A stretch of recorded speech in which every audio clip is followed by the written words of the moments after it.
Good afternoon and welcome to our February meeting of the Board of Regents. I'd like to call our meeting to order with a roll call.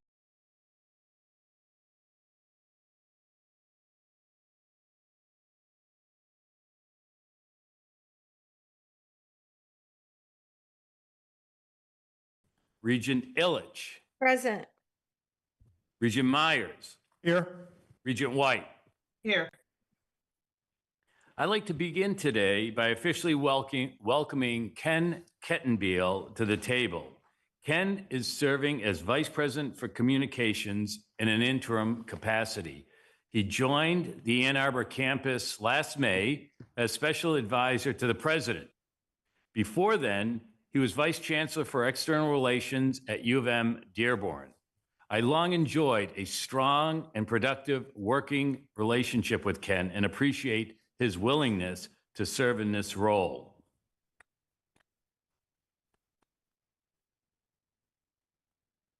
Welcome, Ken. As many here know, the university has entered into a partnership with Los Alamos National Laboratory and the state of Michigan to develop a world-class supercomputing research center. We are currently reviewing two potential sites in Ypsilanti Township. We are conducting careful due diligence that includes listening. Our goal is to identify a location that advances this critical research mission while also reflecting the priorities and concerns of the surrounding community. The University of Michigan has long committed to being a good neighbor. That commitment remains firm with this project. We look forward to more discussions, more engagement before making any final decisions. Next week is the 75th annual Congressional Breakfast in Washington, sponsored by the Michigan Alumni Club of Washington. This event is always an excellent opportunity to interact with members of the Michigan delegation, including the keynote speaker, Congresswoman Lisa McClain. The breakfast is also a fundraiser for need-based scholarships to support students from the DC area who want to attend Michigan. I know Regents Brown, Hubbard, and Myers are attending. I look forward to seeing them there and to working with Vice President Chris Kobe to share the impact of our Look to Michigan vision and the many ways we are advancing the public good. As part of our Look to Michigan campaign, I will be in Chicago to moderate a March 5th panel discussion for the Atlantic magazine entitled Who Will Lead American Science? Skip Lupia, our Vice President for Research, will join me, as well as Kelly Sexton, Associate Vice President for Research. We'll discuss America's future as a global science and technology leader amid cuts to medical research funding and the politicalization of innovation and discovery. Tommy Wang, Dean of our medical school, will serve on a different panel about healthcare and healthcare policy. I am proud of how Michigan will be represented at this event. I'm also proud of how we are advancing athletic excellence.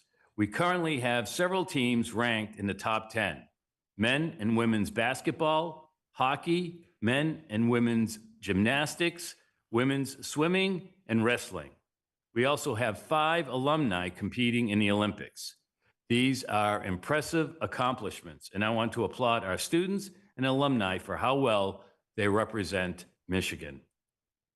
Lastly, I continue to make myself available for President-elect Kent Severud to ensure a smooth leadership transition in the coming months.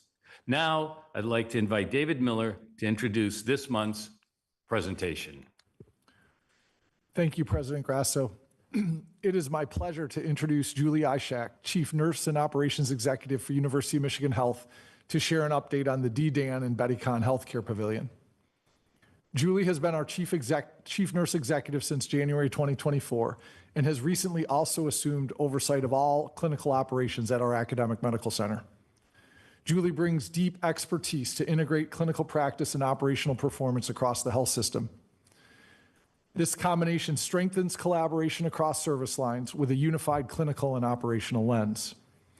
Julie has held a number of nursing leadership roles, as well as positions that focus on strategy and operations.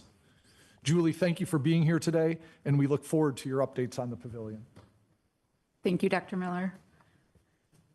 Okay, good afternoon, everyone. I'm Julie Ishak, as Dr. Miller shared, Chief Nurse and Operations Executive for U of M Health, and it is truly a privilege to serve in that role.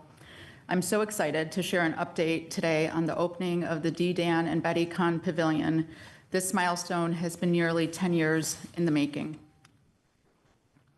But first, I'd like to start by sharing the strategic framework that guides everything we do at Michigan Medicine. This framework encompasses two critical domains. First is a strong base, which is fundamental to the success of our organization. Our base consists of four core tenets: belonging, access, safety and quality, and experience. And our clinical teams are working diligently to create a sense of belonging for all who work, learn, and receive care in our facilities. We are committed to increasing access at U of M Health, here at the Academic Medical Center, and across our growing statewide network. And we are committed to providing the safest, highest quality care and best possible outcome for every single one of our patients. And we aim to enhance the experience for our team members, our patients, and their families. And at the same time, we have to have an eye to the future. We all know that healthcare is facing a number of headwinds, and we need to be strategically positioned to respond to those. The D. Dan and Betty Kahn Healthcare Pavilion is an investment in our base priorities and in our future, positioning us to meet the needs of our patients and the communities we serve today and into tomorrow. The opening of the pavilion at the end of 2025 launched a new day at Michigan Medicine, and we are already seeing the profound impact of this addition to our Ann Arbor campus. Our newest adult inpatient facility was designed with crucial input from our patients, our families, our staff, our learners, our nurses, our physicians from across the organization. And at 690,000 square feet, the pavilion has 12 floors and 264 private rooms that are all capable of converting to ICU level care to meet future needs. The pavilion features 20 operating rooms, 3 interventional radiology suites, advanced imaging, specialized patient care, and all of those specialties you see there, and diagnostic, therapeutic, and clinical support services. But let me tell you about opening day. The pavilion opened for patient care on Sunday, November 23rd, and many of us were there for that. And it is truly hard to capture into words the energy and excitement that was in the air that day, not only for our teams, but for our patients and their families. Teamwork and caring are two of our core values at Michigan Medicine, and I'm telling you, they were on full display that day, with hundreds of team members who volunteered to work and to come in to ensure a smooth transition for our patients and their loved ones. And by the end of that very long day, we did transfer safely 186 patients and moved them and settled their new rooms into the pavilion. I'll be opportunistic to speak about our nursing staff who created those signs that you see there that says, "You are the first patient ever to stay in this room. Thank you for letting us take excellent care of you." Let me take you into our level 3. And the pavilion was designed to provide care for critically ill patients while promoting patient and family-centered care. If any of you have had the experience of being in the hospital with a loved one, you know very quickly how overwhelming it can become. I'm very proud of the purposeful resources and amenities throughout the hospital that are designed to support patients and their families. Every inpatient room has a floor-to-ceiling nature image, and we know that the environment starts the healing. But we also have things like a family zone with a sleeper sofa, a chair, a mini fridge, desk, and dedicated lighting for families to continue working while being there with their loved ones. We also have on our main floor a full-service patient and family library, an interfaith chapel to meet spiritual needs, and a cafe that offers pretty decent food 24 hours a day. These are our inpatient floors, and there are a number of things that are unique to these inpatient floors at the pavilion. I shared with you already that each one of our rooms has the ability to convert to ICU level care. Our clinical teams have space to work outside of each of these rooms while monitoring patients from a hallway workstation window. This may not seem like a big deal, but this arrangement allows for increased visibility and safety by our care teams while minimizing disruptions for our patients. Safety and quality is part of our base priorities and is of utmost importance to all of us who work at U of M. And one of the ways we try to do that is by reducing patient falls. You'll see here a picture of a corridor gate and balance system that's designed to prevent falls and promote early mobilization to enhance recovery. Patient lifts are installed in every single one of the inpatient rooms and across key spaces to reduce fall risk. And I'll tell you as a nurse, that is highly valued. It not only promotes safe patient care, it promotes safe patient handling for our teams as well. Let me take you inside of our OR rooms. The pavilion has state-of-the-art OR rooms offering advanced technology to support delicate and complex care. Our pre-op and post-op units were designed from input from our nursing colleagues, featuring side-by-side patient rooms that are connected by a sliding glass door, enhancing patient privacy but increasing safety for our care teams to care for more than one patient. A feature new to our pavilion that just opened yesterday is our MR-OR, and this brings MRI capacities into the OR, providing real-time precise images. We had our first patient yesterday, and the case was successful. Finally, our interventional radiology suites increase our capacity to perform minimally invasive surgery, image-guided procedures that result in lower risk and faster recovery. I want to close by talking about the impact to date. Between opening on November 23rd and January 31st, the pavilion teams have performed 1,250 surgical cases, and that number continues to rise. 164 interventional radiology cases. We serve on average 194 patients a day, and we expect that to continue to rise. And through January, adult hospitals has seen year-to-date OR volume up by 9.1%. I share that to share that we are increasing access for the communities we serve. And we are increasing access for emergent surgeries as well without having to disrupt scheduled cases. So in closing, our patients are receiving exceptional care in the pavilion, thanks to the generosity of the D-Dan and Betty Kahn family. We are forever grateful for their generosity. We look forward to the life-saving advancements that's sure to come from the pavilion in the weeks, months, and years ahead, supported by the state-of-the-art technology that we have there. And we are grateful for the pavilion's impact on our ability to provide the best possible care for patients and their families, now and into the future, as we work together to become the most consequential academic medical center in the world. Thank you.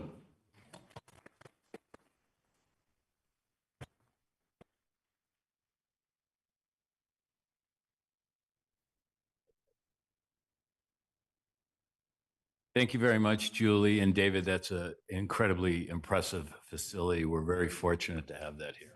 Yeah, on behalf of the Regents, this was a huge project that'll benefit many, many patients and their families, and just congratulations on the execution of bringing this in at the budget and especially the schedule that it was on. It's a huge accomplishment. Okay, we'll now move to the Regents Committee reports, and we'll begin with Finance, Audit, Investment Committee, Regent White.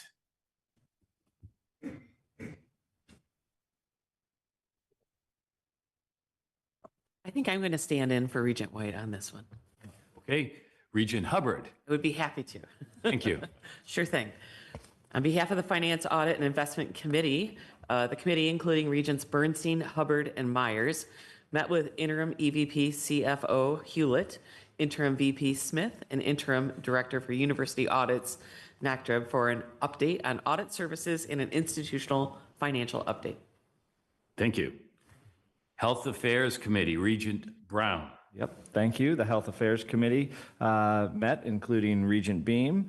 We met with the EVPMA Miller, who provided an update on U of M Health, and with Eric Strucko, Michigan Medicine CFO, who gave an update on Michigan Medicine finances.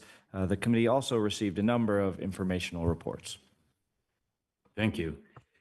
Personnel, Compensation, and Governance Committee, Regent Illich.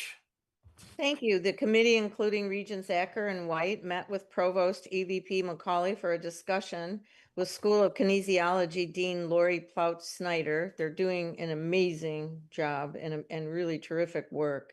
The committee also had a discussion on the upcoming presidential transition. Thank you. Thank you, Regent Illich. I'll now turn to Regent Acker. He'd like to make some remarks. Thank you, Mr. President. Good afternoon. Earlier this week, I held a press conference at my office because a federal immigration office moved into our sister tower in Southfield, directly adjacent to where many members of my community work, live, and play. When something like this happens in close proximity, we do not get to pretend that it's distant or abstract. It affects real people and it raises real concerns. When masked officers operate without visible identification, when enforcement occurs in private spaces without clarity, and when body cameras are absent, trust erodes and fear fills the gap. This is not who we are at the University of Michigan. The University of Michigan is home to thousands of international students, immigrant families, first-generation Americans. These are not statistics. They're Wolverines building futures, researchers advancing discovery, patients seeking care. No one on this campus should have to ask the question, who are these people? Do they have authority? Am I safe? Transparency is not anti-law enforcement. Accountability is not anti-law enforcement. They are foundational to the rule of law. At that press conference, I made clear that we must examine what steps on campus are within our authority to ensure transparency and accountability. Accordingly, I've asked our general counsel to advise whether, consistent with recently introduced Michigan Senate legislation, we can require clear, visible identification for officers operating on our campus, prohibit mass enforcement activity, prohibit entry into private campus spaces without proper legal authorization, and require the use of body cameras during enforcement activity conducted on university property. If enforcement is lawful, it should be identifiable. If authority is legitimate, it should be visible. We cannot and should not try to control federal policy, but we can insist that the conduct on our campus reflects our values, safety, dignity, and constitutional rights. Michigan must remain a place where people can learn, heal, and live without fear. Thank you. Thank you, Regent Acker. Before we move to the consent agenda, I will call for a vote of conflict of interest items, each of which requires 6 votes for approval. I understand that Regent Brown has requested recusal of number 17, Vauxhall 51 Incorporated. Does anyone else need to need recusal from voting on a particular item? Is there a motion to approve finance and property items 4 through 16 and 18 through 26? Move. Second, Second. show of hands. All in favor? Opposed? Okay, motion can I hear affirmation from? Got my hand up. Okay. Yeah, me too. We didn't want to interrupt you. Thank you. Okay, thank you.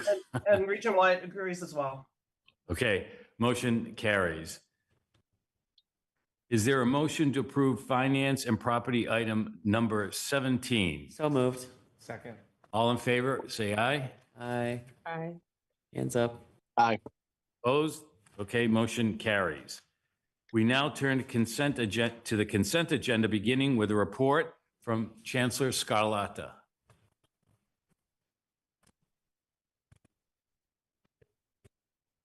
Thank you, President Grasso. We held our State of the University event last week. It was well attended, and we've heard lots of positive feedback. We shared 3 really powerful videos, one about our community engagement work, of which I will talk a little bit later, and then 2 inspiring student stories. I will make sure to share those with anybody that wants to see them.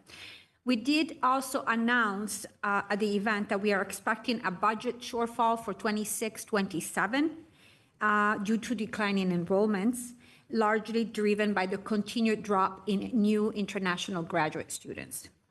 Fortunately, we started planning for this decline last spring, as soon as it became clear that students were having trouble securing visas to come over to the United States. We have launched several initiatives to boost domestic student enrollments, including our Great Lakes Scholarship, which offers in-state tuition to students from states and provinces surrounding the Great Lakes. And we've already had a lot of interest, including from student athletes.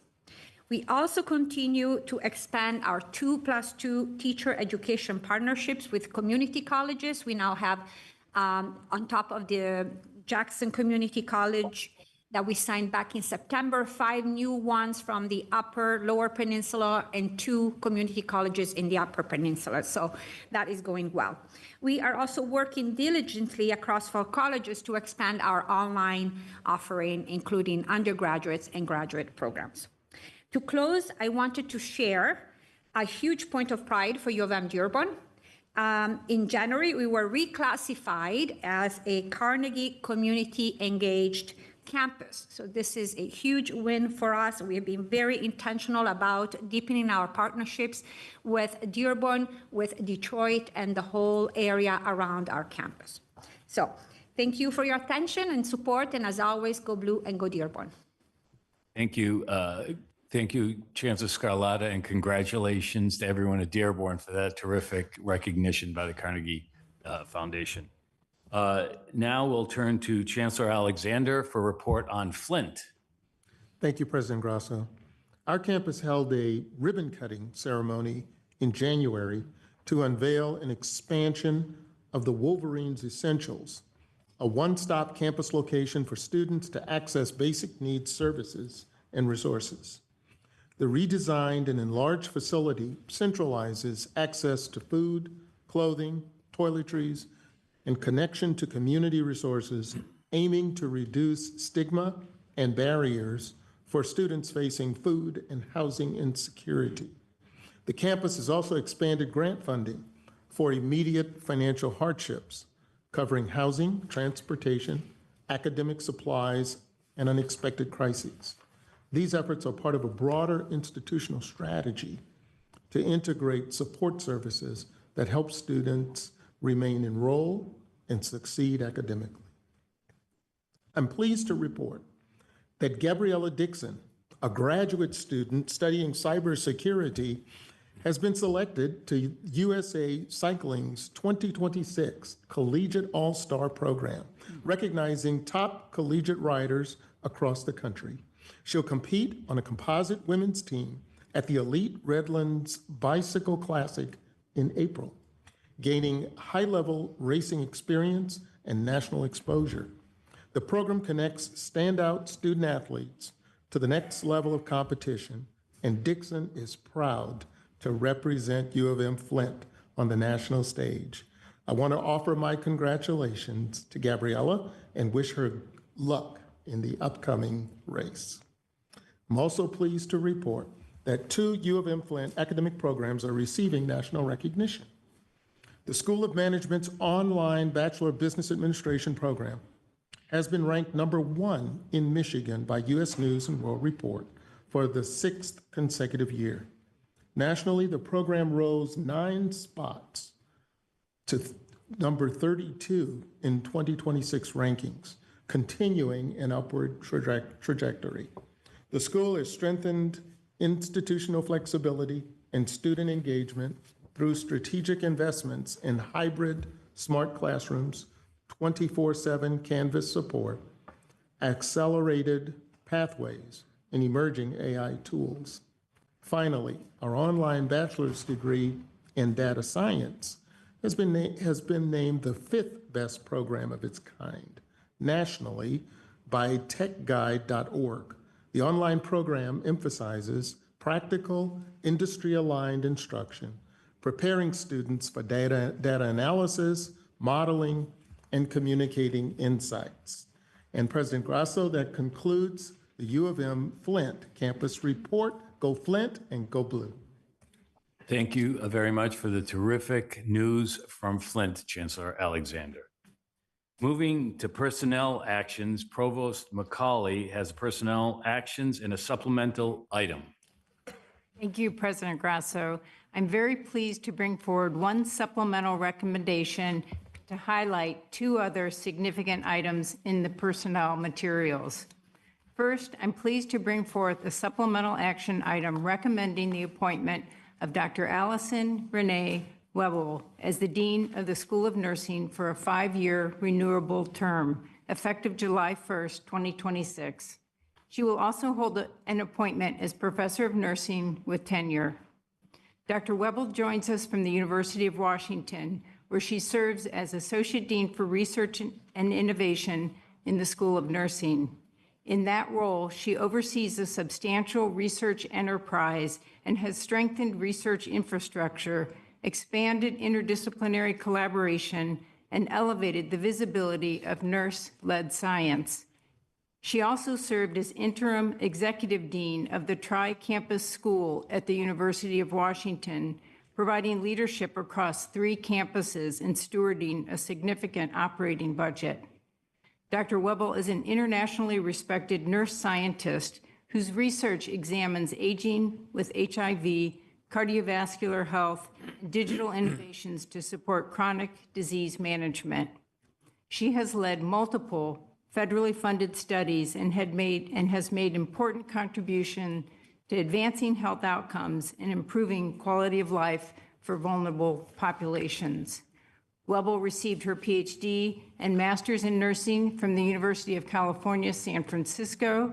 She earned both her BSN and her BA in sociology from The Ohio State University, graduating with distinction. She's a fellow of the American Academy of Nursing and has received numerous honors recognizing her leadership, mentorship, and scientific contributions, including national recognition from the American Heart Association.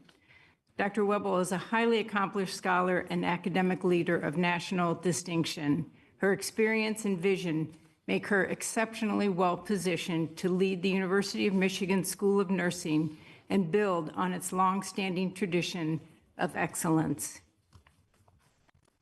I'm also pleased to recommend the appointment of Dr. John Kearney as the next Dean of the School of Kinesiology for a 5-year renewable term effective August 1st, 2026. He will also hold an appointment as Professor of Kinesiology with tenure. Dr. Kearney comes to us from the University of Queensland, where he currently serves as the head of the School of Human Movement and Nutrition Sciences, which is ranked 2nd globally in the QS World Rankings by subject.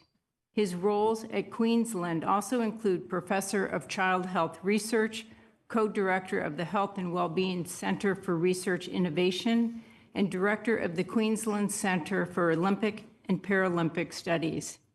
Dr. Kearney has built an internationally recognized research program focused on child development, physical activity, and mental health. He's secured substantial competitive research funding and has received numerous honors for both scholarship and leadership. Kearney received his PhD at the University of Western Ontario. He earned his bachelor's degree from Brock University and his master's degree from Queen's University. He received his postgraduate diploma in organizational leadership from the University of Oxford and completed an executive MBA in sport management from Escuela Universitaria Real Madrid, Universidad Europea. Dr. Kearney is an immensely qualified researcher and leader of international reputation. It will be a boon for our flourishing School of Kinesiology to have him at the helm. Next, it is my privilege to highlight 5 faculty members who are being recommended for appointment as Thurnow professors. These professorships are named for Arthur F. Thurnow, a student at the University of Michigan from 1902 to 1904, and supported by the Thurnow Charitable Trust that was established through his will. This program is designed to honor those tenured faculty whose commitment to and investment in undergraduate teaching has had a demonstrable impact on the intellectual development and the lives of our students. Our exceptional students challenge us to create a rich, engaging learning environment in which our very best faculty are an integral part of the undergraduate educational experience. The Thurnow professorships help to recognize and reward outstanding faculty who devote their attention to this important endeavor. I'm pleased to recommend the following faculty members as Thurnow professors. Megan Duffy, the Susan S. Killam Collegiate Professor of Ecology and Evolutionary Biology in the College of Literature, Science, and the Arts. Cynthia Finelli, the David C. Munson Jr. Professor of Engineering, Professor Electrical Engineering and Computer Science and Education in the College of Engineering. P. Saul Hart, a Professor of Communication and Media in the College of Literature, Science, and the Arts, and Professor in the program in the Environment School for the Environment and Sustainability, and College of Literature, Science, and the Arts. Nancy Ambrose King, a professor of music, School of Music, Theater, and Dance, and Thomas Schwartz, a professor of physics in the College of Literature, Science, and the Arts. Thank you and congratulations to our new Thurnow professors. Back to you. Thank you, Provost Macaulay, and thank you and congratulations to our new deans and Thurnow professors. We have a number of retirement memoirs this month, and EVP Miller would like to make a comment. Dr. Miller. Thank you, President Grasso. I'm truly honored to say a few words about Dr. Corinne Marasco, professor of neurosurgery, pediatrics, and surgery, who will be retiring from the University of Michigan Medical School active faculty this month.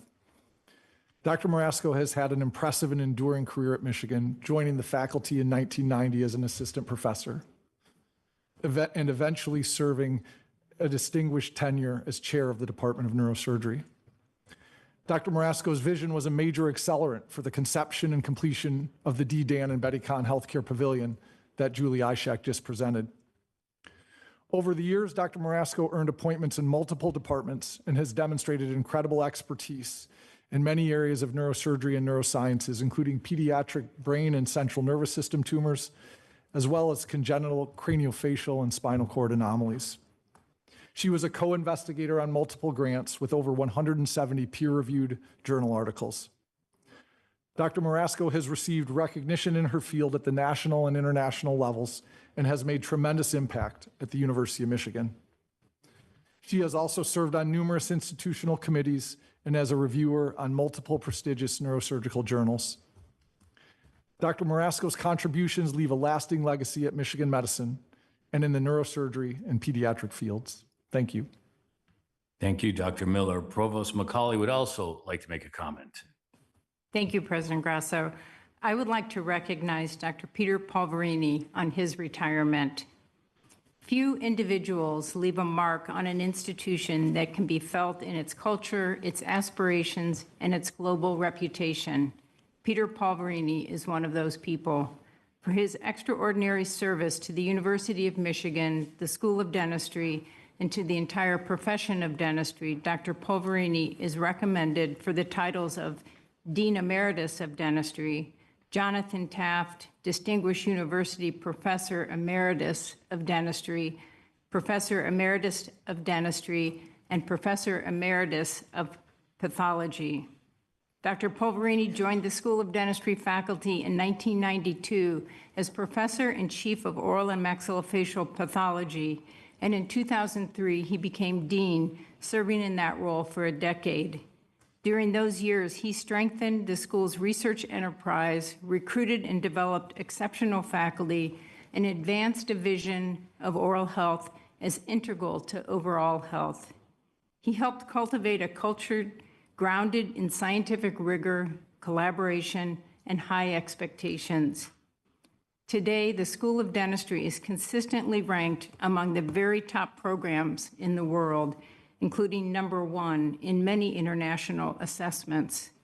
That standing reflects a durable foundation and culture that Dr. Polverini was instrumental in building and sustaining. As a scholar, Dr. Polverini is internationally recognized for his pioneering work in angiogenesis, tumor biology, and the molecular mechanisms underlying oral head and neck cancer.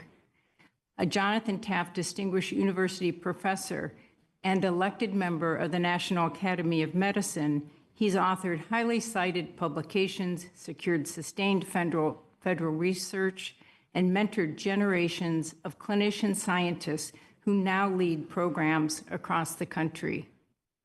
On a personal note, when I followed him as dean, I inherited an excellent institution because of his leadership. I also benefited personally from his counsel. Pete has been a thoughtful and generous mentor in science and in leadership.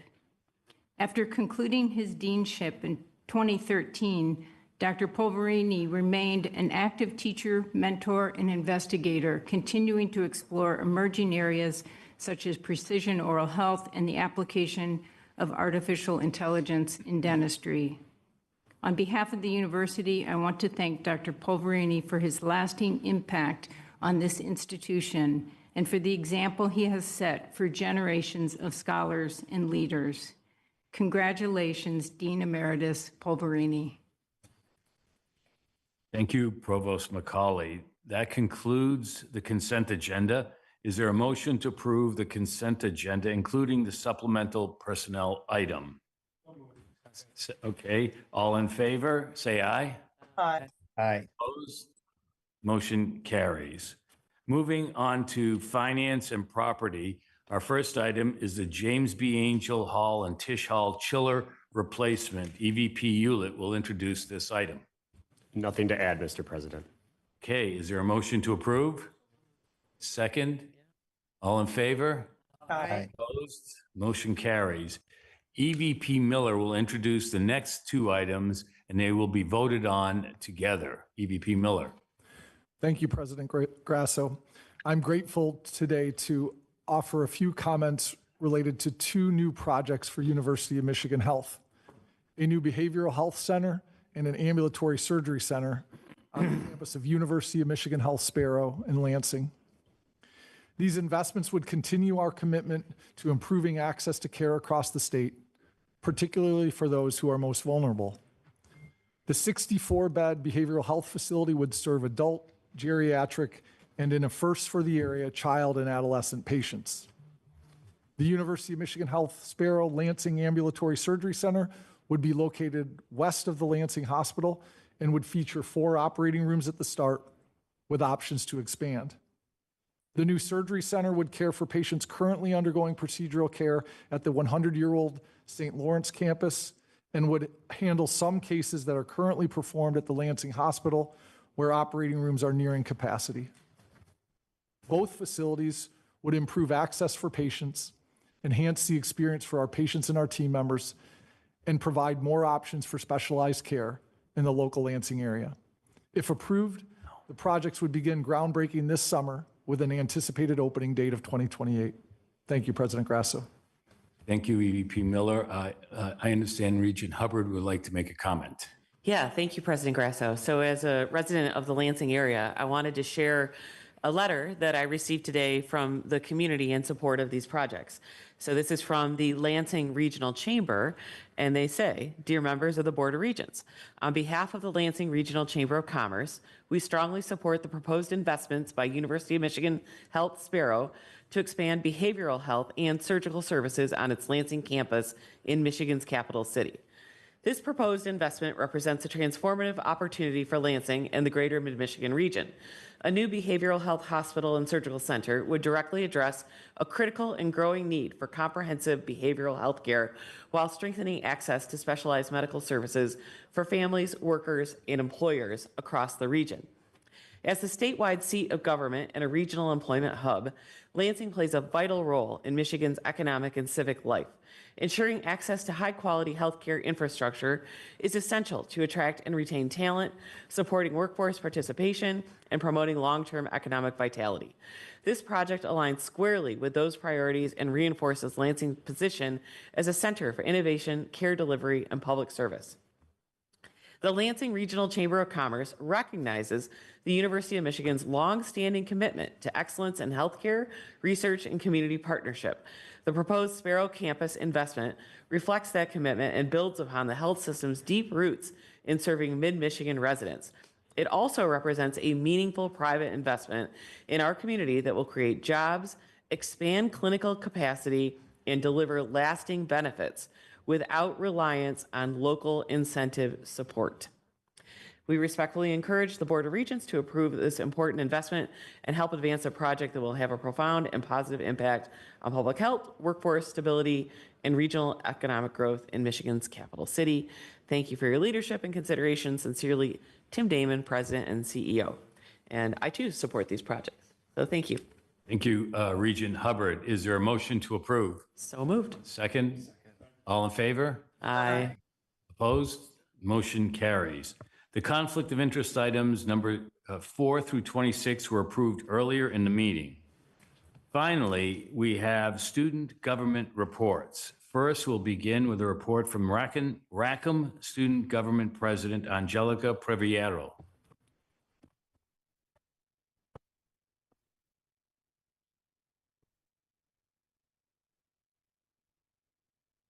President Grasso, members of the boards of regents, executive officers of the university, and members of the U of M community. My name is Angelica Previero, and I have the incredible honor, privilege, and responsibility of serving as the president of the Rackham Student Government.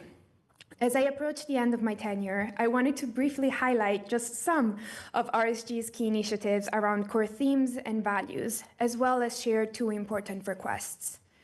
First, affordability. Beyond connecting students to existing resources, we have partnered with the Maize and Blue Cupboard to address food insecurity and with United Way to connect students to free tax assistance programs. Our Basic Needs Microgrant program remains open to all graduate and professional students, offering short-term grants of up to $150. Last year, we were able to support more than 240 students facing bereavement travel, emergency health exams, unexpected bills, and so much more. Secondly, civic engagement and research communication. We are organizing events designed to equip students with tools and opportunities to engage across differing viewpoints and strengthen civic dialogue. Furthermore, in partnership with Relate, we are hosting a 3-minute thesis competition to showcase the university life-changing research in an accessible format. This helps us meet our responsibility to communicate the value of publicly funded research to broader audiences, including legislators and community members. We thank VP Lupia, President Grasso, Provost McCauley, and the Federal Relations Office for their help and support for this initiative. Thirdly, connection within and between stakeholders. In partnership with Green, SCORE, Puentes, and the Dean of Students, we hosted Fall Feast, bringing together over 500 students. Our grad gala, in partnership with the College of Engineering and Rackham, welcomed 430 students from Ann Arbor, Flint, and Dearborn. Thanks to all of you who attended either Fall Feast or grad gala and engaged with our graduate students. Following feedback during the presidential search, we also introduced ex officio representation for Flint and Dearborn graduate and professional students on our board. And we also connected with the Alumni Association to provide professional development opportunities to our students. Most importantly, I want to speak about respect and accountability in research and academic spaces. Just this past week, there have been 2 articles in 2 leading journals, one in Nature and one in the Chronicles of Higher Education, talking about academic bullying, how serious of an issue this is to this day, and the human and economic impact it has. Interestingly, the Chronicles of Higher Education article mentions a study estimating that bullying could cost last institutions $93 million a year. From conversations with fellow students and from lived experience, I know this issue is still real at our university. Many trainees hesitate to raise concerns for fear of retaliations or professional harm. We believe that excellence and respect are not mutually exclusive, and academic freedom does not cover interpersonal behavior. I am deeply grateful to the university leaders who have begun engaging on this issue, and I strongly encourage sustained, long-term commitment to fostering environments grounded in dignity, transparency, and safety. Finally, as we continue this work, I ask for sustained inclusion of graduate and professional student voices in central administrative spaces. 1/3 of our students are graduate and professional students. We bring diverse experiences, needs, and perspectives that both overlap with, but also significantly differ from those of undergrads. Proportional engagement matters. As I conclude, I want to emphasize that none of this work is individual or done in a vacuum. I'm deeply grateful to the RSG executive team and to our partner organizations, SCORE, Grain, Relate, Puentes, and to Rackham, Dearborn, Flint, and Ann Arbor leadership for their collaboration and example. Collective leadership is what makes progress possible, and I really wish I had the time to thank everybody individually, but I don't. So in my previous report, a year ago, I asked you to build bridges and not walls. with the student community at the University of Michigan. Thank you all for being willing to start building that connection. Thank you for your time, service, and leadership, and I'm happy to take any questions. Thank you, Angelica. And I know Denise, Regent Illich would like to make a comment. I just want to thank you for all of the work that you've done this past year. You've made a difference in, taking us up a notch in the quality of work and all of the work that you've done. And thank you for bringing it to our attention, particularly your last comments here in front of us about bullying. And one question I would like to ask you is, and it doesn't have to be now, you can certainly circle back later, but if you have any suggestions or thoughts on how to do the right thing and try to, put things in place that will not allow bullying, we would be very interested in that. Yeah, I think this is definitely a longer conversation that I'd love to connect on later. I think the Nature article does try to provide some suggestions. I also am serving on a committee for the Action Collaborative on the National Academies of Sciences, Engineering, and Medicine, which is more specifically on Title IX. But definitely the issue of equal opportunity harassment has been brought up as a way that is not necessarily covered by Title IX and Title VI, and ways in which we can improve the environment. So I know that there's a lot of conversations out there, and I'd love to connect you more on what the community is thinking, which is definitely wiser opinions than my own. Yeah, thank you for that. And also, I just want to remind you, I understand that there's a fear of retaliation. There is a hotline that people can call, and I think the more specific, the better. But they always are encouraged to report any kind of misbehavior. So thank you. Thank you so much. Thank you, Regent Illich. Thank you, Angelica. Yep. Oh, I'd Regent also Brown. like to say a few things. Angelica, I want to thank you for your service to the Rackham students as well as to the university. Your advocacy has been dogged, obviously, besides all of the conversations you have at the Regents meetings. We meet standing meeting monthly that you never let me miss, and I appreciate it and learn from it. I especially like to thank you for the invitations of the events that we've all attended with your fellow students. But especially your advocacy for foreign and immigrant students in this last and very tough year. It's been meaningful, and the best thing you can say about a representative, it's been very impactful. So thank you. Thank you, Regent Brown. Now we will hear from Central Student Government Vice President Lucas Korn.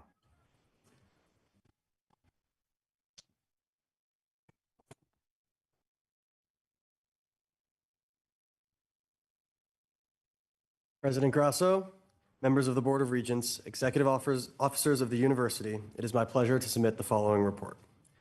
It is an honor to present this report on behalf of the student body, as well as my partner, Eric Veal Jr., who sends his regards. For those whom I have not yet had the pleasure of meeting, my name is Lucas Mitchell Korn, and I serve as the Vice President of the Central Student Government. As we move further into the winter semester, CSG's executive, assembly, and judiciary have continued to advance our shared commitment to accessibility and student engagement and impactful programming. Building on the strong momentum established during the fall semester, our administration has remained focused on delivering initiatives that meaningfully support students' experiences at this great institution. Throughout this early part of second semester, CSG has launched and expanded initiatives designed to improve access to essential resources. Notably, the grocery bus program, a free CSG-sponsored bus from campus to Trader Joe's, was successfully implemented by our policy team, increasing students' access to affordable groceries. In addition, CSG began distributing free LSAT, MCAT, GMAT, and GMAT test preparation materials from the Princeton Review, ensuring that students pursuing graduate and professional education have equitable access to critical academic resources. CSG has also continued to prioritize student-facing programming that fosters community, wellness, and civic engagement. We hosted a well-attended town hall with Congresswoman Debbie Dingell, which provided students with a valuable opportunity to engage directly with federal leadership through thoughtful dialogue and discussion. Building on first semester successes, we reprised our pickleball tournament, Maize and Blazers, and Maze and Blazers in collaboration with the University Career Center, where students can build their professional wardrobe with no cost. In February, CSG hosted Night at the Museum at Kelsey Museum of Archaeology, providing students with after-hours guided tours. We also have continued our flagship sustainability initiative, Go Blue Goes Green, which invited students to donate clothing that was transformed into free thrifting pop-up at the Michigan Union. Recognizing the academic pressures of the semester, CSG emphasized wellness and stress relief programming through events such as self-care and Stuff a Bear event, bracelet making programming, and additional opportunities designed to support student well-being. Additionally, CSG has continued its support of the Big Hearts Blood Battle, an intercollegiate blood donation initiative running through late February that encourages civic engagement and life-saving public health participation. Beyond programming, CSG is sponsoring Airbus transportation for spring break, providing affordable and reliable transit to and from Detroit Metropolitan Airport. This initiative reflects our continued commitment to reducing financial and logistical barriers for students. Finally, the University Council, consisting of the presidents of each unit student government and chaired by myself, recently submitted and passed a resolution through the central student government encouraging an increase of the budgets of all unit student governments via a fee increase. The proposal in this resolution was to increase the fee from $1.50, as it has been since 1998, to $7, directly correlated with the CSG increase over this time span. However, the official proposal that we as central student government have submitted to be considered by you would be to increase this fee to $4.30, a directly correlated inflation-based increase over this time period. Being that this increase has alignment across both CSG and multiple major university governments, I would encourage you all to support this when it comes to finalizing next year's financials. As we move into the second half of the semester, CSG remains focused on sustaining high-impact programs, expanding access to resources, and strengthening collaborations with campus partners and university leaderships. These efforts continue to reflect our belief in student government as a conduit for advocacy, service, and meaningful engagement. We are deeply grateful for the continued collaboration and support of the Board of Regents and University Administration. We look forward to continuing this partnership and ensuring that student voices remain central to the university's mission and direction. With that being said, I want to acknowledge a student leader who has joined me today, Larissa King, our co-director of policy. Our work would not be possible without her contributions to the student body. Thank you so much, Larissa. This is her over here. Anyway, thank you for all your work, Larissa, and thank you to the board for this opportunity. Respectfully submitted, Lucas Mitchell-Korn, Vice President of the Central Student Government, on behalf of Eric Veal Jr., President of the Central Student Government.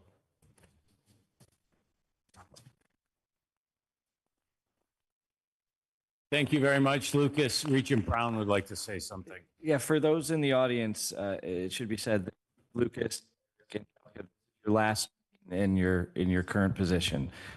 And so again, I'd like to thank you and Eric for your advocacy and your education of the board. Again, it's been extremely impactful. Thank you, Regent Brown. I also want to thank you, Lucas, CSG President Eric Veal, and Angelica for your leadership and dedication to Michigan students. One of the highlights for me over these past 9 months has been working with them, Central Student Government, Rackham Student Government, and all of their colleagues. I've generally enjoyed attending their meetings, connecting with other student leaders, and seeing firsthand what we all know. Michigan students are exceptional. Thank you, and best wishes, all of you, in your next chapters of your careers. Forever go blue.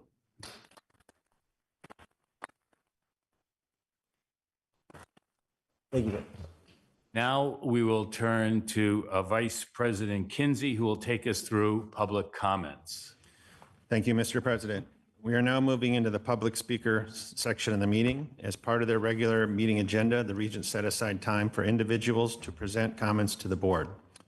All public board meetings are formal events convened under Article 8, Section 4 of the Michigan Constitution, and in keeping with reasonable and appropriate norms of decorum, all attendees, including speakers, should treat others with respect and civility. Individuals who are approved to speak will be expected to speak to the topic that was submitted during the registration submission, truthfully disclose any relevant organizational ties during the registration submission, and promptly cease speaking after the allotted time per speaker. All speakers receive 2 minutes unless more than 5 individuals request the same topic, then 5 minutes is granted. Speakers who do not adhere to these rules may be precluded from addressing the board during future meetings. With that, we'd like to welcome our first speaker today, Donald Levitt. Welcome, Donald. You have 2 minutes to speak when you're ready.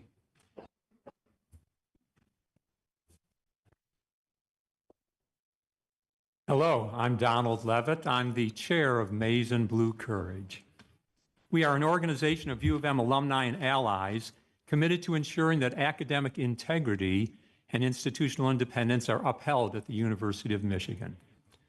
We have submitted to you a letter affirming academic freedom and university autonomy. We have invited U of M alumni and allies to sign this letter, and we will continue to solicit signatures. Last Tuesday, we held a webinar on advocating for academic freedom at the University of Michigan. Attorney General Dana Nessel was our keynote speaker. Other speakers included faculty, student leadership, and the co-chair of Crimson Courage, the Harvard alumni group similar to our group. Maize and Blue Courage, Crimson Courage, Cornell Courage, and Dartmouth Courage all have courage in our names because standing strong for academic freedom does require courage. Courage like the law firms who refused to capitulate and won in court. Courage like the universities who responded to DEI threats by going to court and won. Courage like the residents of Minneapolis who took to the streets and won. Maize and Blue Courage includes people of all political persuasions because we all believe that at U of M we are the leaders and best. We want to be able to hold our heads high and say that with conviction. President-elect Syverud said, "These are challenging times for Michigan, for higher education and the world. We have a choice in how to respond. We can curl up in a ball, or we can do what Michigan has always done at its best. We can lead." Maize and Blue Courage thanks you for your leadership, and we thank you for allowing us to speak with you today.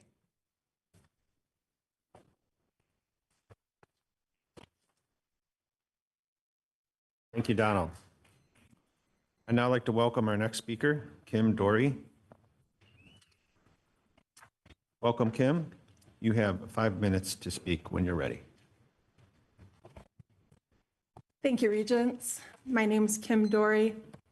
I am here today as a proud parent of 2 transgender children who are now young adults, thanks to the Michigan Medicine team. We're all here to support you in continuing, yet redefining, gender-affirming care for minors. I went back to look at the last few Regent meetings. I recall hearing one undebatable quote, "To lawyers, words matter." You're right, they do. Most of us in this room have received what could be labeled gender-affirming care. Hormones for early puberty, birth control, menopause treatment, fertility support, breast and chest reconstruction, hair restoration, weight loss medications, performance enhancers, surgical interventions for babies born intersex. It was simply health care. That was no one's business but their own. At some point, we started referring to specialized care for what it does and who is allowed to get it. When that happens, the general public stops hearing health care.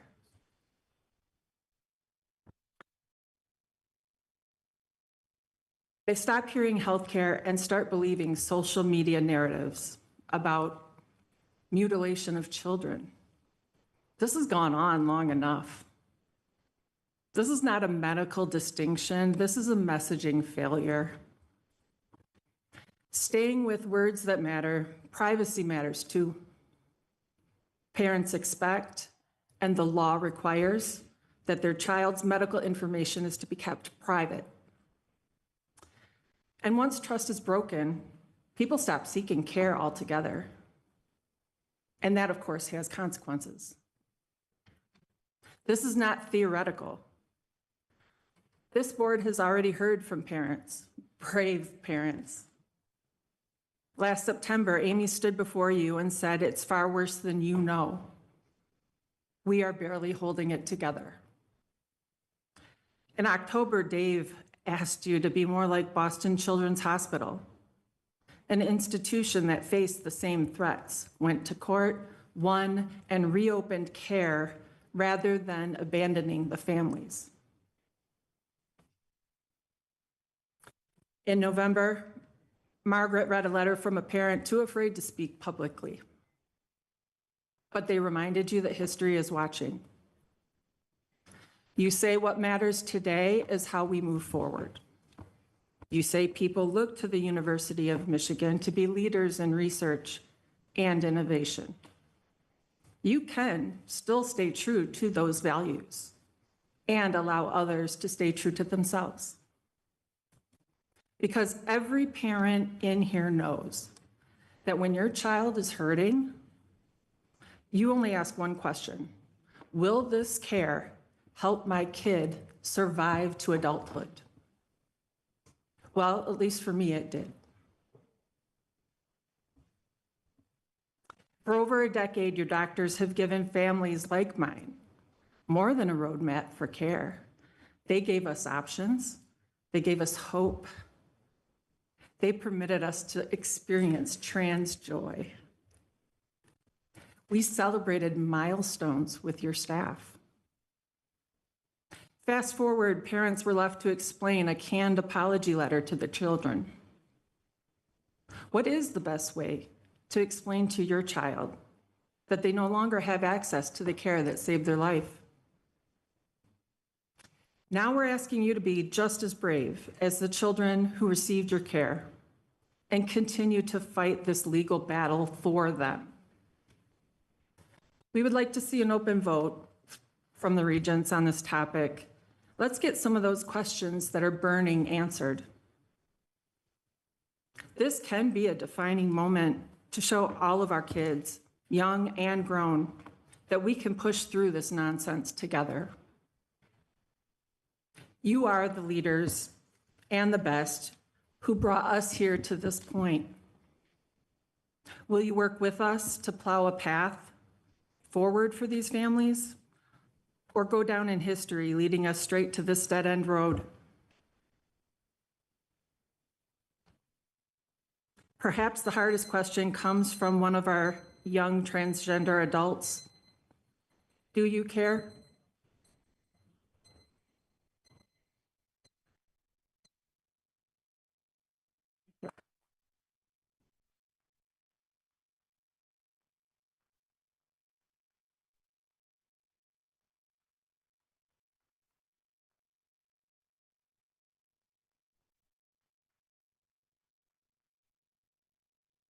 Thank you.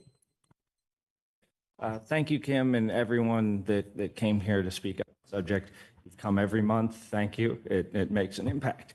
I think it's fair to ask the question of this institution. I've been told the care that we used to give is still considered best practices. I completely appreciate the position the Trump administration has put doctors and caregivers in, the real legal and criminal jeopardy it's put them in, and I appreciate the decision they've made.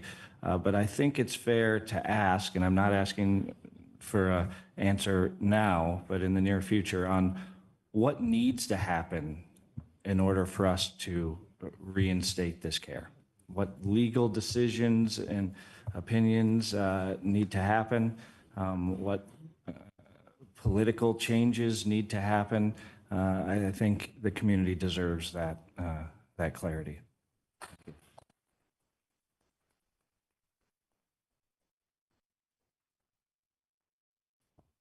Thank you, Kim.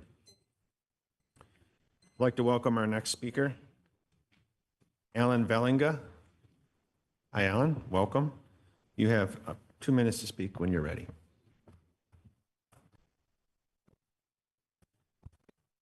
Hello. Thank you for having me. My name is Alan Vellinga. I'm Vice President of LSA Student Government. LSA Student Government was founded in 1970, so that's 56 years ago now. At that time, we had a student fee of 50 cents. It was raised in 1980 and then again in 1998 up to $1.50 to where it is now. I appreciate Lucas for speaking on this earlier. A year ago, a little over a year ago now, we created a task force to investigate a dues increase to make sure that we have the proper research put into this and proper thought into proposing such an increase. We have data that was included in that resolution that was passed in CSG and in LSASG.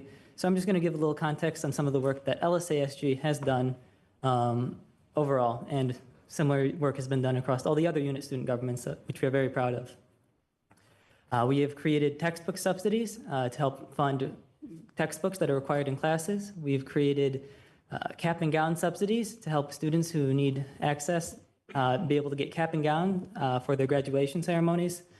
We've created grocery subsidies, created laundry subsidies. The large portion of our funds go directly back to student organizations, and in these student organizations, we funded a lot of great initiatives, including environmental advocacy, advocacy by student leaders on looking at global health initiatives, student athletes, as well as many awesome student productions, including plays and fashion shows. So I hope to have your consideration on increasing the dues increase. We're proposing a ballot to go out to students to make sure that everything is good with them. And thank you.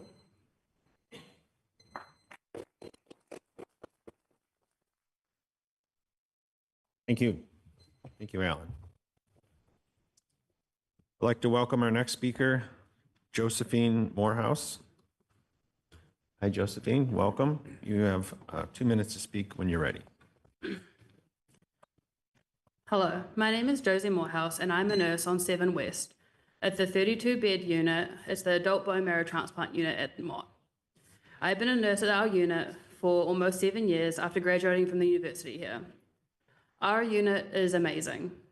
We are recognized month over month as performing in the 99th percentile for overall rating of care in the adult hospital and in the 99th percentile for patient satisfaction nationwide. Unfortunately, our budget just does not match our staffing needs and increasing patient acuity. We have been incentive for almost 18 of the last 21 months.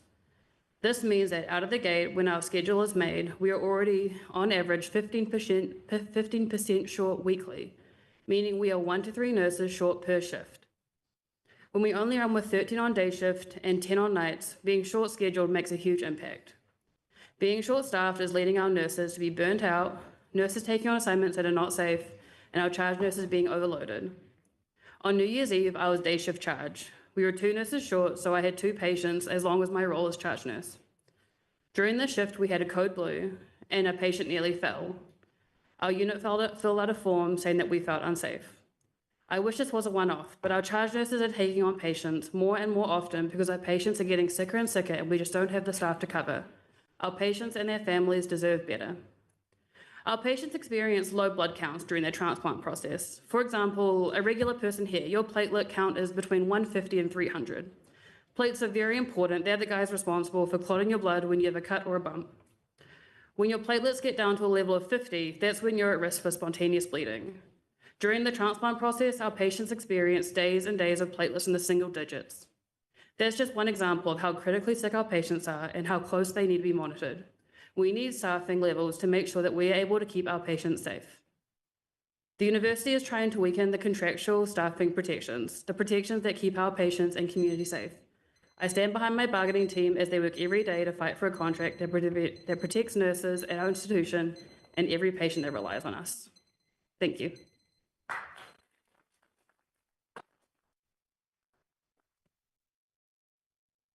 Thank you, Josie. I'd like to welcome our next speaker, Talia Kornsweg. Welcome, Talia. You have 2 minutes to speak when you're ready. Hello, Board of Regents and University of Michigan community. My name is Talia Kornsweg, and I'm the president of Michigan Hillel. It is an honor for me to represent a Jewish organization that commits itself to pluralism. Hillel recognizes that our student community at Michigan is diverse and that there are many ways to be Jewish. The challenge of creating a pluralistic community is not lost on me, as I've recently stepped into the role of president this past January. Reflecting the diversity of the Jewish community means welcoming tensions that arise between beliefs, priorities, politics, and so much more. In an increasingly challenging world, and at times a challenging campus environment, what Jewish students want is not cohesion, but collective belonging. Hillel's mission here at Michigan and around the world is to serve all kinds of Jewish students, no matter who they are or how they express their identity. I want to thank the Board of Regents, Central Student Government, President Grasso, and Provost Macaulay for your ongoing efforts as we strive for a campus where every student can flourish. In the spirit of community, I want to offer 2 invitations. First, to anyone in the U of M community who wants to better understand or connect with Jewish students, you are always welcome at Hillel. Whether it's for our weekly Friday night Shabbat dinners or an event on campus, our doors are open every night. Second, I invite you to join us in celebrating 100 years of Jewish joy and leadership on campus. We are hosting our centennial celebration at the Big House from March 13th to 15th. It is a milestone, not just for Hillel, but for the entire university, and we would love to see you there. Thank you.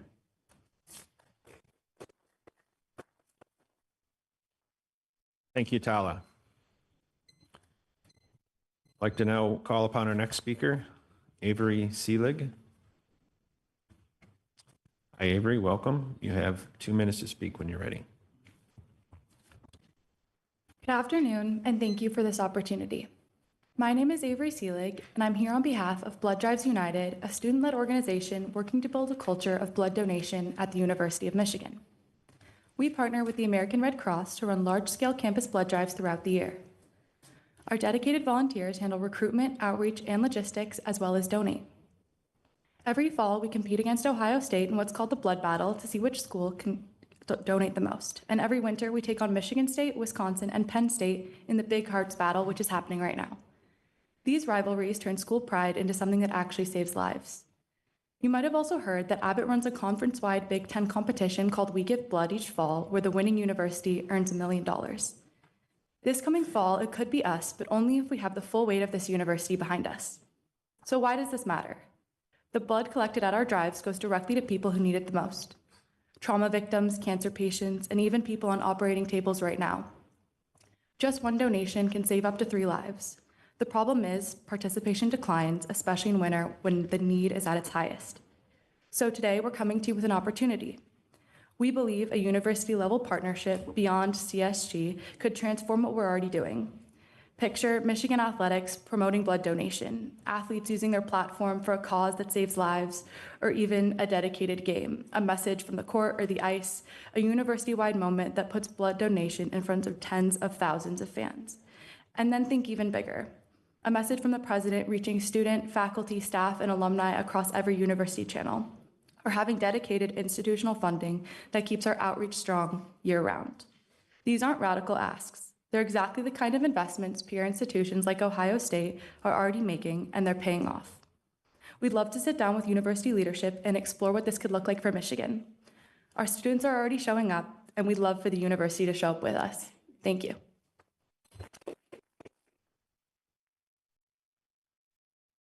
Thank you, Avery.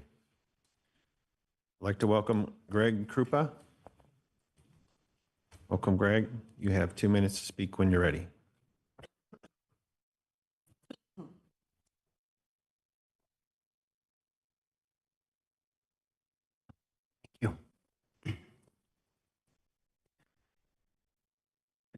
The board should stay the academic penalties inflicted on 11 students demonstrating against what nearly 2/3 of Americans call genocide in Palestine. You would place the university on the right side of history and morality at a time when the Republic fairly staggers. When I last appeared before the Regents 48 years ago as editor of the Daily, I sought to remove its profits from the university investment pool, then heavily staked in apartheid South Africa. 12 years later, after a 15-year divestment movement of students, the Regents and the administration finally relinquished that sin. On our pleas for affirmative action and admissions, the delay was 19 years. During Vietnam, the delay was 9 years. On important issues of the day, students have led and were opposed by a hostile, sometimes mendacious university until it saw the light. And so it will be with Palestine. Today, as Michiganders and the nation look on, confirmed in the observation that genocide is in fact genocide, aware of the publicized authoritarian threats to higher education, and increasingly wary of the rise of American fascism. To meet that moment, this university has fashioned the basic mechanics of human rights violations, embracing the fascist tide when a great university would exercise intelligence and character, eliminating an appellate board, denying the basics of a proper defense, rejecting its own review officials' determination for leniency. The university embraces the fascist surge. The process and structure of these adjudicative proceedings have been inappropriate. With all due respect, these students have been railroaded. The life aspirations and determined labor of 11 individuals are jettisoned when once again, the students demonstrably are rights and the Regents and administration late to the discernment. Change course.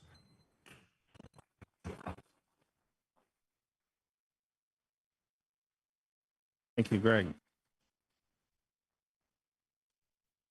Our next speaker is Brenda Stumbo.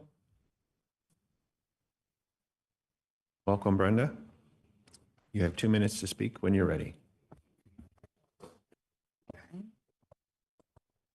Thank you. My name is Brenda Stumbo, and I'm the Ypsilanti Township Supervisor, a proud public servant elected for 36 years. I always say I was 12 when I was elected.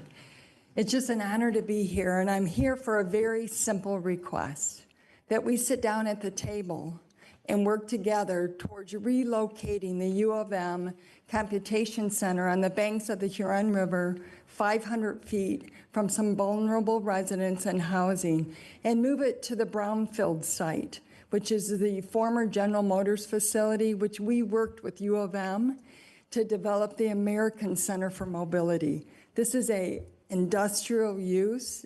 It was 20 acres, 200 jobs, $200,000 a year salary, a huge economic boom for Ypsilanti Township. It has morphed into 140 acres with a road that it leads to our park. So the parcels are separated by a road to our park.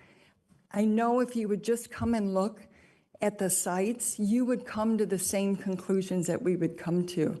So I'm asking as elected public servants, please consider the people who are affected, the environment, and how we can make this a win-win for everyone.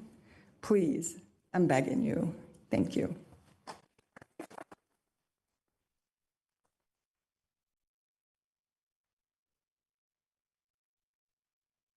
Brenda, thank you for your comments and being here today. I just want to make sure the record straight. I understand we have gone to the site and we are in deep negotiations with local and state government about reviewing that site as an option. So thank you. Thank you, Brenda.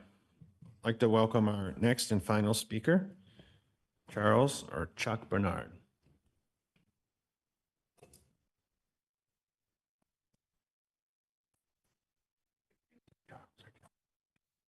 Welcome, Chuck. You have 2 minutes to speak when you're ready. Thank you, sir. Thank you, President Grasso, Chancellor Scarlatta, Regents. It's a pleasure to be here. I'll be brief. But first of all, I want to note that today is the 19th of February. It's 81 years since the 3rd, 4th, and 5th Marine Divisions invaded Iwo Jima. I am the president and co-founder of Veterans of the Game Incorporated.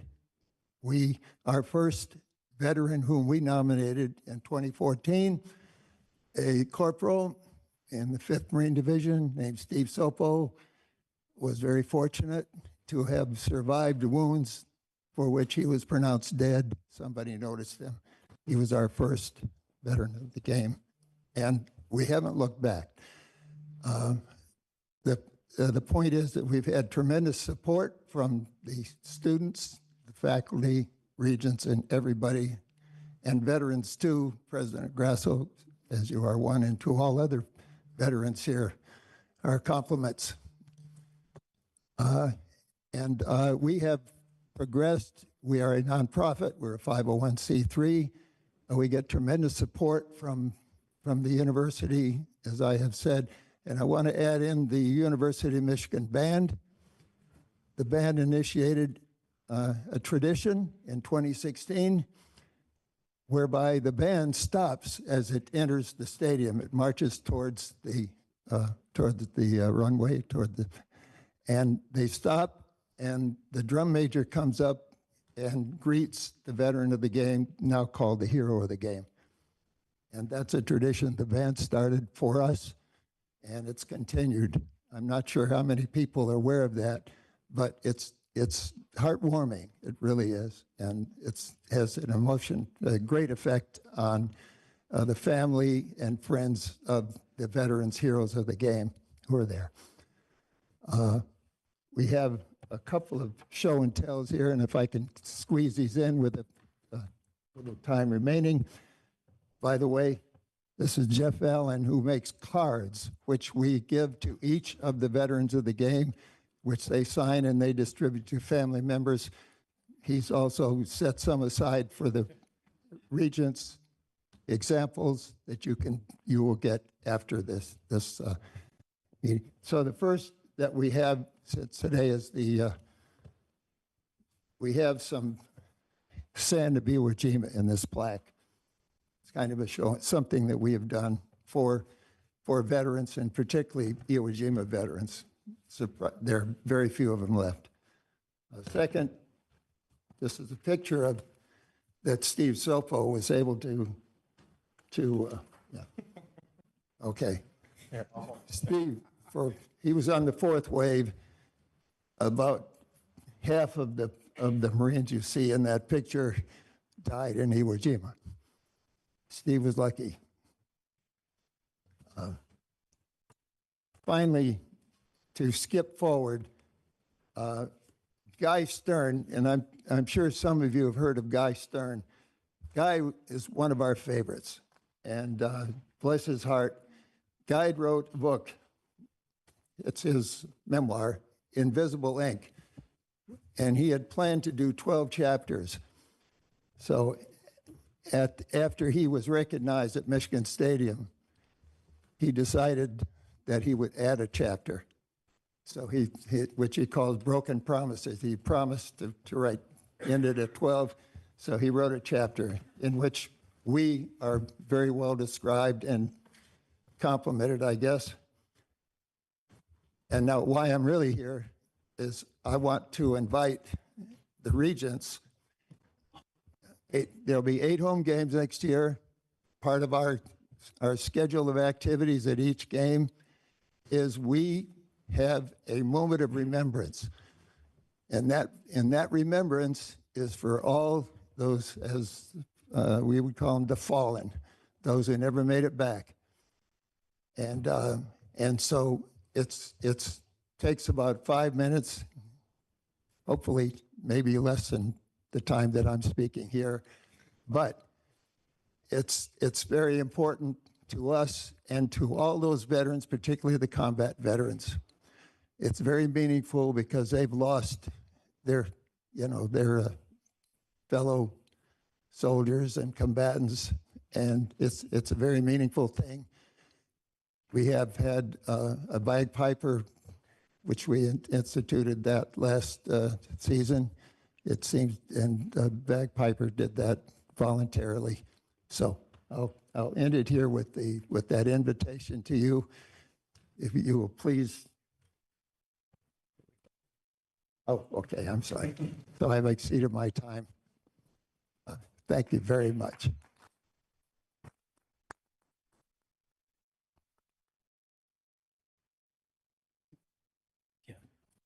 Chuck, Chuck, I just want to thank you for everything that you have done for the veteran of the game. I've really enjoyed getting to know you, and I personally have attended every veteran of the game tailgate when I am in town. So you do a tremendous job there, and we're all grateful for that.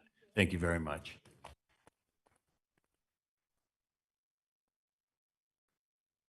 Mr. President, this concludes our public comments. This meeting is adjourned.